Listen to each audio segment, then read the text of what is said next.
মই বিজেপি বুলিতো কোনোবা পাৰ্টি আছে বুলিতো মই এতিয়া দেখা নাই। এতিয়াতো সব যেটো প্ৰাক্তন কংগ্ৰেছ পাৰ্টিহে হেতু। এটা হল আমি কংগ্ৰেছ পাৰ্টি আৰু এটা প্ৰাক্তন কংগ্ৰেছ পাৰ্টি। গতিকে প্ৰাক্তন কংগ্ৰেছ পাৰ্টিটো কি পাৰ্টিটো সবেই জানে যে লেং মাৰিলে তৰুণ গগৈক সব গুচি গ'ল। লেটেষ্ট বাই আমাৰ এমপি ডাঙৰীয়াও গ'ল। গতিকে লেং মৰা পাৰ্টিবোৰ গুচি গ'ল। ৰাইজে এইবিলাক চাই আপোনালোকে লেং মৰা পাৰ্টি ভাল পায় জানো? অসমৰ কোনো মানুহে লেং মৰা পাৰ্টি ভাল নাপায়। আৰু যে বোম ঠগন দিয়ে যে বিজেপিয়ে গম পায় অসম চুক্তি কি হ'ল? কি কৈছিলে আহি পেলাই প্ৰধানমন্ত্ৰী আৰু গৃহমন্ত্ৰীয়ে আমাক এবাৰ দিয়ক সব বিদেশীয়ে তালি টিপলা বানি আমি খেদ দিম। খেদিলে নে? এতিয়া কৈছে আৰু 5 বছৰ লাগে। তো আঞ্চলিকতাবাদ কি হ'ল? গিলি পেলালে নাই? এতিয়া অসমখন এতিয়া মাল্টিনেশ্যনেল কোম্পানী আনি পেলাই গিলি পেলাব। আমি টিপুৰে ঘৰতে ভগনীয়া হ'ম। 71 চনলৈকে যিসোপা আমি মানুহ আছিলোঁ সি আমাৰ থলুৱাই হওক বা ভাৰতৰ বিভিন্ন ৰাজ্যৰ পৰা অহা মানুহেই হওক, সেইসকলে যোনেই নহওক, জ্যোতিপ্ৰসাদ আগৰৱালাই হওক, আব্দুল মালিকেই হওক, পুলক বেনাৰ্জীয়ে হওক, বিষ্ণু ৰাভাই হওক, 71 চনলৈতো আমি সকলো অসমীয়া হৈ যাম, ৰূপায়ণ হৈ যাব। সকলোৱে ইয়াৰ মাটি ভেটি জাতিৰ কাৰণে একেলগে ফাইট কৰিব। গতিকে জাত পাত লগাই দিলে। শংকৰদেৱৰ নামটো লৈছে, কিন্তু নগাঁৱৰ নৰোত্তম, মুছলমানৰ চানখাই, গাৰোৰ গোবিন্দ, পুৰুষোত্তম দাস সকলো জাতি জনগোষ্ঠীক একত্ৰিত কৰি আত্মা পৰমাত্মা মৰাৰ পিছত আমি কলৈ যাম? মানৱ ধৰ্ম, মানৱ জাতি, দয়া প্ৰেম কৰুণা সেইবোৰ কলৈ গ'ল? আসলতে ব্ৰিটিছৰ সেই পলিচিক আজি এটা কথা চাওক, মহিলাৰ ওপৰত অত্যাচাৰটো চাওকচোন।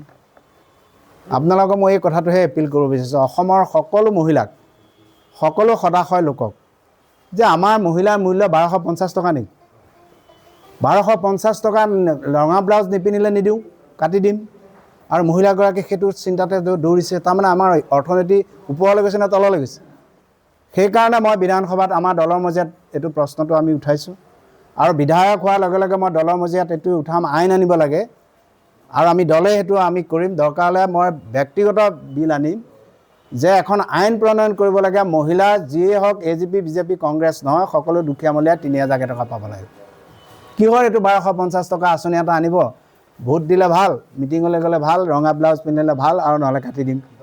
এনেধৰণৰ প্ৰলোভিত যিবিলাক আঁচনি আছে এইবোৰ বন্ধ কৰিব লাগে। দুখীয়াৰ কাৰণে পকেটতে আইন প্ৰণয়ন কৰি আমাক কৰিব লাগে। আৰু এটা দ্বিতীয় কথাটো আপুনি চাওকচোন, এওঁলোকে শিক্ষানীতিৰ নামত এতিয়াতো কৈছে নহয় যে আমি শিক্ষা ষ্টুডেণ্টকো পইচা দিছোঁ। ঠিকে আছে, সেই ষ্টুডেণ্টে BA পাছ কৰি কি কৰিব?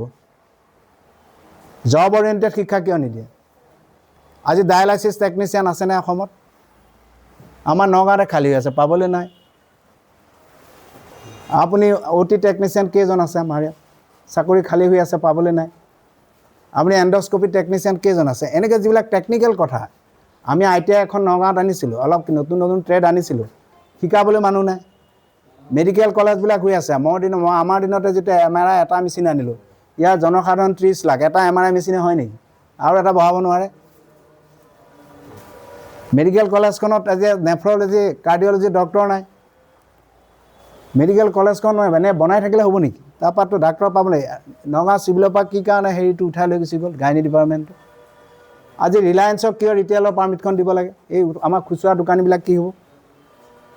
তেওঁলোকৰ বিজনেছ নাই। অৰ্গেনিক খেতি কৰিবলৈ নলগায় কিয় ৰিলায়েন্সক? অৰ্গেনিক খেতি কৰক, হাব কৰক, মানুহবিলাকৰ বেমাৰ নোহোৱা খাদ্য দিয়ক। মেগী চাওমিনৰ লাইচেঞ্চ দিব আৰু ৰিটেইলাৰ দিব, কম দামত খুৱাব। আমাৰ ৰিটেইলাৰ দোকানবোৰ মৰিছে। মাটিৰ খাজানা কিয় বঢ়াইছে? কৈছে 1250 টকা ইমান ধুনীয়া আঁচনি দিছোঁ, মাটিৰ খাজানা যে 1000 গুণ বঢ়ালা। মিউনিচিপালিটি টেক্স যে কিমান বঢ়ালা, 1000 গুণ বঢ়ালা, সেইটো ক'লৈ গ'ল? গেছৰ দাম 400 পৰা যে 1000 হ'ল। গেছ এভেইলেবল কৈ আছে, মানুহ আকৌ লাইন পাতি থাকে।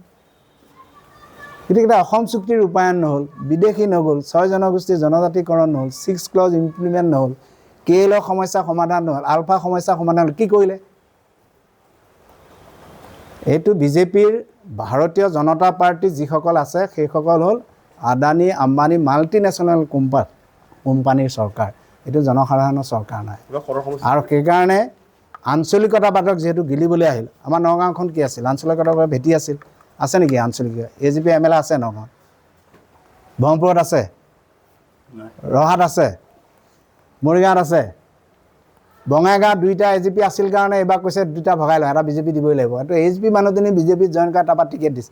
BJPলৈ হ'লে সি ভাল হৈ যায়, AGPতে এৰি দিলে কি লোকচান হয় যদি ইমানেই ভাল পায় AGP? তাৰমানে অসমৰ ৰাইজে এইটো বুজি পাওক যে আঞ্চলিকতাবাদটো কেনেকৈ গিলিবলৈ আহিছে। বঙাইগাঁৱত এটা চিট কি কৰিছে AGPক এৰি দিছে সেইটো ফণীভূষণৰ ৱাইফ আৰু ইটো বেচেৰাটো আজি বন ভাল ল'ৰা ভূপেন ৰায় কৈছে বিজেপিত জইন কৰা তেতিয়া দিম যোৱাবাৰ যেনেকৈ আমাৰ মঙলদৈটো আঞ্চলিক এটা ঘাটি আছিল পৰমানন্দ AGP পৰা কৈ বিজেপিত তেতিয়াহে টিকেট দিম কিন্তু এইটো দ্বাৰা অসমৰ ৰাইজে বুজা উচিত অসমক যি ভাল পায় যিসকল প্ৰকৃততে AGP অসমৰ থলুৱাগিৰি অসমৰ উন্নতি বিচাৰে অসমৰ ইউনিটি বিচাৰে শান্তি বিচাৰে দয়া মমতা কৰোণা বিচাৰে সেইসকলে আজি ভবা উচিত যে আমাক বিজেপিয়ে ৰাম ঠগন দিবলৈ আহিছে ত্ৰিপুৰাৰ দৰতে আমাৰ ঘৰতে ভগনীয়া কৰিবলৈ আহিছে যিকোনো খবৰৰ বাবে যোগাযোগ কৰক আমাৰ এই নম্বৰত 9181 307 221